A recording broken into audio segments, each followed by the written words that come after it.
last observation before we pivot, and I don't want to make this bash Travis Kelce because I love Travis Kelce. He's been one of the great tight ends of all time. He's been a great guy.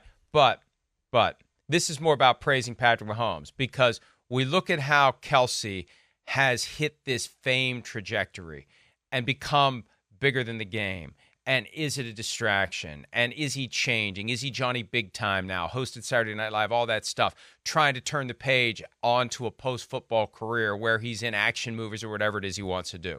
I don't know what he wants to do. He wants to be a star and make a shitload of money. I think that's the job description that he's looking to have next to his name. Be a star and make a ton of money. The credit for Patrick Mahomes. And we saw it in the way that he explained last night. The guy has never, ever, ever changed. He's the biggest star in football. He's the Taylor Swift of football. He's the guy who is the worldwide football phenomenon. He's the best player in the sport. Has been, still is, and will be. And that kid has never changed. And I think at this point, with all the temptation you have, all the trappings of your fame and your fortune, if you haven't changed by now, Chris, I don't think you're going to. And that's a testament to him. I've been saying that for years. He's never changed. He's still the same guy he always was, despite everything that has happened to change his life. Yeah, I agree with that. I mean, that's the remarkable thing about him. He's a sportsman, right? He's a guy's guy. He wants to play ball. He wants to go home. And if he's got the day off the next day, he wants to watch some sports and drink a beer, right? And everybody can relate to that, mostly in America.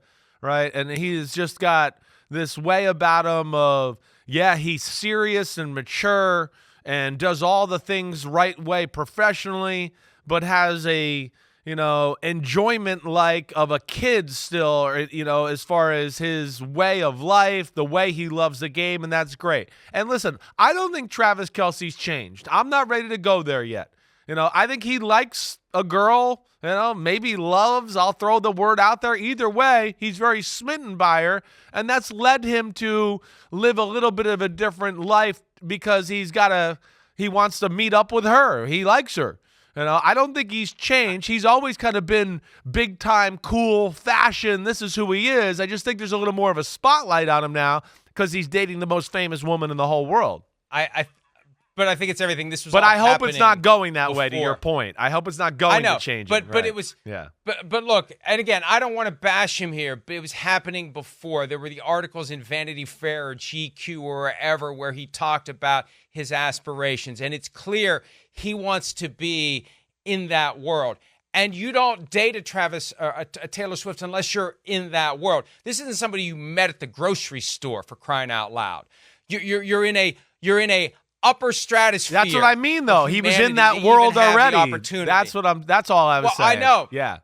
I know, but since the second Super Bowl, it feels like a concerted effort to inject him into that world, to lay the foundation for whatever he's going to do post-football. It wasn't just boy meets girl walking down the street.